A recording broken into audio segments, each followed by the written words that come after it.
What if there was a car that looked like it was taken straight from a sci-fi movie but actually worked? It's true that some of the wackiest idea cars ever made could actually go places. These inventions caused a lot of interest at the time they were made. They ranged from vehicles that seemed too crazy to be real to machines that changed what a car could be. And trust me, number 3 on this list will make you scratch your head and wonder how it was even thought of. Today we're going to look at 10 of the wackiest idea cars that were built. Not only did these cars look cool, they also worked. And some of them were even driven on the streets.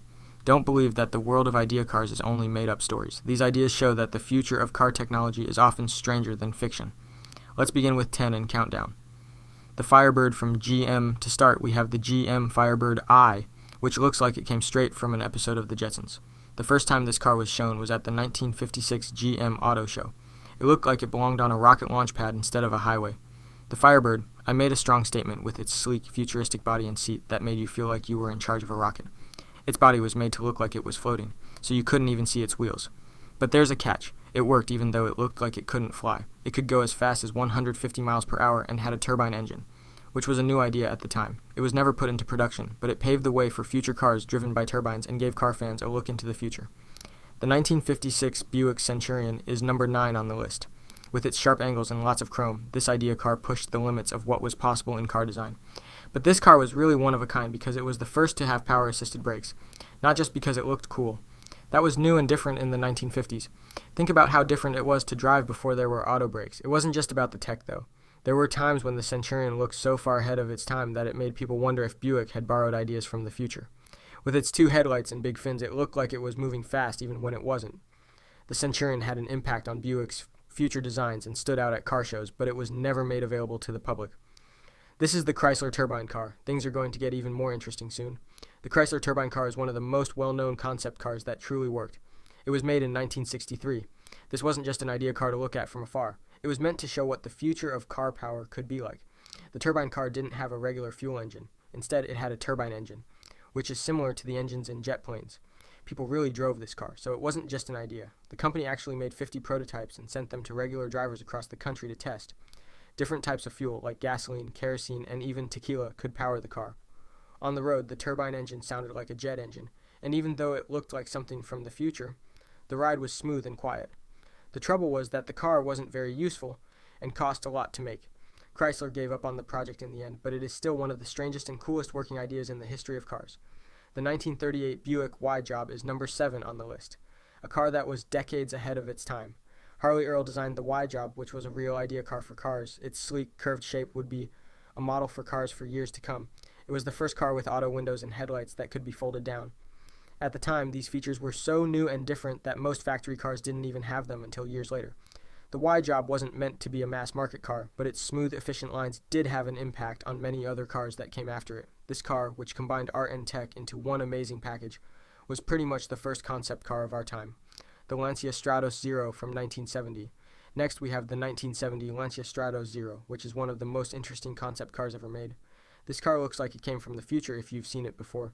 The Stratos Zero's form was so one of a kind that it's hard to explain. The body looks like it was cut from a single block. It has a sharp wedge shape and lines that make it look like a car from another planet. The design inside this idea made it even stranger. The Stratos Zero didn't have doors. Instead, the glass lifted up to let people into the cabin. Only one seat inside the car, which made it look more like a rocket than a car. This car worked even though it looked strange.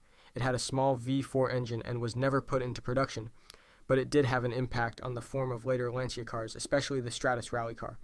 The deluxe 1955 Ford Thunderbird. The 5th car on the list is the 1955 Ford Thunderbird Special, an idea car that wasn't just about how it looked. It also had to be fast. It was a special version of the Thunderbird with a sporty low-slung look and a supercharged V8 engine that was ahead of its time. The dashboard lighting was made so that it could be seen clearly even at night, and the cabin was lit up. Not only did the Thunderbird Special have turbocharged engines and hardtops that could be folded down, it was also way ahead of its time. Even though it wasn't made in large numbers, the design elements went on to affect later versions of the Thunderbird and helped shape the future of Ford sports cars. There was a special 1962 Ferrari 250 GTO Berlinetta. The 1962 Ferrari 250 GTO Berlinetta Special is a real work of art from Italy. This was a test version of a race car that was never meant to be driven on the street. The car looked like it could go 200 miles per hour with just one rev because of how well it was designed to flow air. Ferrari experts were so serious about the design of the car that they made it just for racing, with a special Vi-12 engine that could make 280 horsepower. It wasn't just about speed for the 250 GTO Berlinetta Special. Its unique suspension setup also made it easy to handle and balanced. Even though it was never made available to the public, the car became a symbol of Ferrari's history in motorsport and showed that sometimes the strangest ideas have the most amazing effects. The Mercedes-Benz C111 from 1980. The third car on the list is the 1980 Mercedes-Benz C111 concept car, which changed the way speed technology was used. Mercedes-Benz was known for making some of the most expensive cars, but the C111 was very different from that.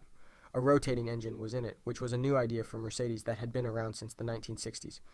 That was possible because the C111 had a 2.8-liter twin-rotor engine that let it go over 180 miles per hour. The C111 did so well, even though its engine was set up in a strange way, that it was tried at very high speeds on the Autobahn. The aerodynamic shape of the car was so good that it set the standard for all Mercedes-Benz sports cars that came after it. The C111 was an honest attempt to rethink how high-speed cars could be made, even though it was never put into production. The Stout Scarab from 1936. The 1936 Stout Scarab, which comes in at number 1, might be the strangest and most innovative car ever made. William Stout came up with the idea for the Scarab, which was a new car that no one had ever seen before. It looked like a cross between a van and a luxury car. Its sleek form made it look more like an airplane than anything else. This car had a V8 engine and could fit 8 people. The driving compartment was in the middle and the seats were placed around the edges. With its focus on comfort and space, this design affected minivans and high-end cars that came after it. There were only 9 Scarabs ever made, but they are still one of the most interesting and important concept cars ever. Here is our list of the 10 strangest idea cars that actually worked. There was something futuristic, strange, and new about these patterns on their own. Some cars broke new ground, while others just showed us what was possible when makers of cars let their minds wander. Thanks for watching. If you enjoyed this ride through automotive innovation, don't forget to like the video, subscribe for more amazing car content, and hit the notification bell so you never miss what's coming next. See you.